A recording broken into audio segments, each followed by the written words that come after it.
December 1937. A city of 1 million people is about to disappear into darkness. What happened in Nanking over 6 weeks would become one of the most brutal chapters in human history. A massacre so complete, so systematic, that even today, the world struggles to comprehend its scale. This is not a story about war. This is a story about what happens when war loses all rules, when humanity itself breaks down. This is the story of 6 weeks that changed history forever. To understand what happened, we need to go back.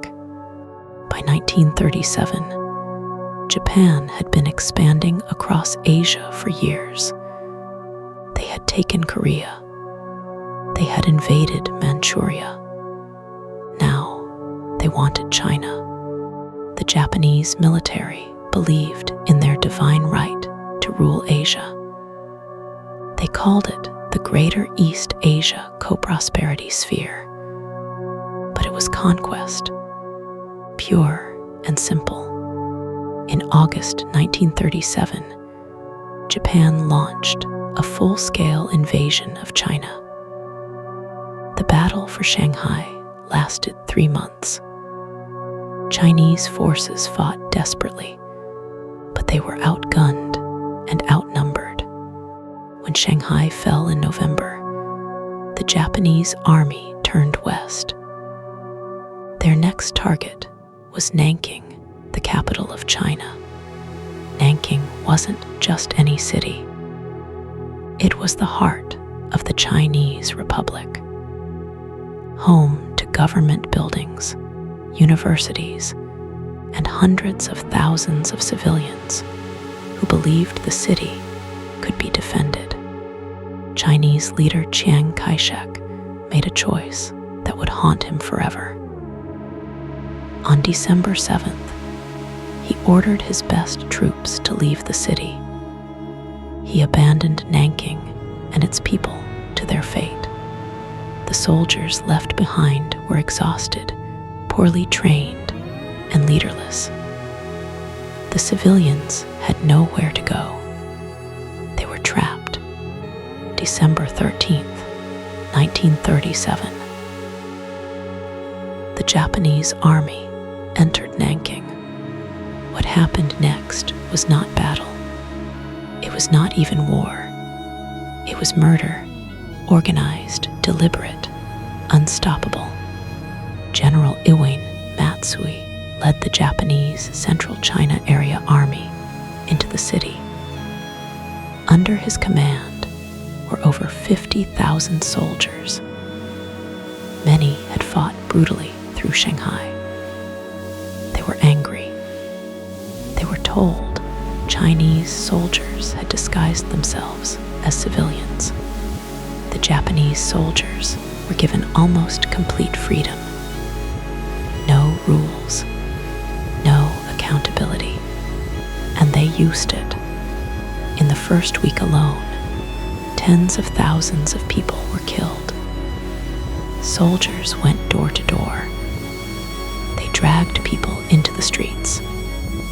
Men, women, elderly, children, it didn't matter. Bodies were thrown into the Yangtze River. So many that the water changed color. Survivors later said you couldn't see the river anymore. Only bodies. In the middle of this hell, a small group of foreigners tried to save lives. John Rabe was a German businessman working in Nanking. He was a member of the Nazi Party, but he became a hero. Rabe and other foreigners, Americans, missionaries, doctors, created the Nanking Safety Zone, a 2.5 square mile area where they hoped civilians could be protected. They crammed over 200,000 people into the zone. They stood at the gates and argued Japanese soldiers. They used their foreign status as a shield. It wasn't enough, but it saved lives. Minnie Vautrin was an American missionary.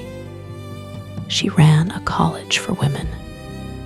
When the Japanese came, she opened the gates and let thousands of women and children inside. She wrote in her diary every night. She wrote about the screams, about soldiers breaking down doors, about girls as young as 10 being dragged away. She wrote, "There is no place in the world where there is more suffering." Dr. Robert Wilson was an American surgeon. He stayed in Nanking and operated on victims day and night, sometimes 20 hours straight. Most of his patients didn't survive. He wrote home to his family, "I cannot describe what I have seen. I cannot find the words." The worst part wasn't just the killing. It was the cruelty, the competitions, the games. Japanese newspapers reported on contests between officers who could kill 100 people first using only a sword. They printed the results like sports scores. Entire neighborhoods were burned. Families were locked inside their homes and set on fire. An estimated 20,000 women and girls were assaulted. Some were killed immediately after. Others were taken to military brothels. Men were tied together and used for bayonet practice. Or they were lined up by the river and shot, then pushed into the water. By January 1938, the streets of Nanking were silent. The only sounds were the footsteps of soldiers and the distant cries of the few still hiding. By late January, the worst was over. But Nanking was a ghost city. When foreign journalists finally entered Nanking weeks later, they couldn't believe what they saw. They took photographs. They wrote reports. The world started to learn the truth. To this day, historians argue about the exact death toll. China says 300,000. Japan disputes this. Most historians agree at least 200,000 were killed, but numbers can't capture what was lost. Families, futures, an entire generation erased in 6 weeks. After World War II, the world held Japan accountable. At the Tokyo War Crimes trials in 1946, several Japanese officers were charged with crimes in Nanking. General Matsui was found guilty. He was executed in 1948, but many were never punished. Prince Asaka, who many believe ordered the massacre, was never prosecuted. He lived freely until 1981. Justice was incomplete. Today, Nanking is a thriving city, rebuilt, modern, alive. But the past never leaves. The Nanjing Massacre Memorial Hall stands at the center of the city. Every year, thousands visit to remember, to mourn, to promise it will never happen again. Inside, the names of victims cover the walls. Most are unknown, just names, lives reduced to a single line. But there's also hope here. Chinese and Japanese students meet at the memorial. They learn together. They talk. They remember. Because remembering isn't about hate. It's about making sure this darkness never returns.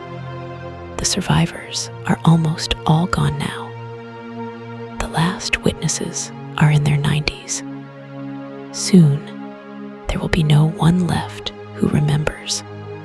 That's why we tell this story, not to cause pain, but to honor the dead, to respect the survivors, and to remind ourselves what humans are capable of, both the worst and the best. The massacre of Nanking was not inevitable. It was a choice. Choices made by leaders. Choices made by soldiers. Choices made by people who looked away. But it was also shaped by other choices. The choice of John Rabe to stay. The choice of Minnie Vautrin to open her doors. The choice of Dr. Wilson to keep operating, even when he knew most wouldn't survive. History is not just what happened.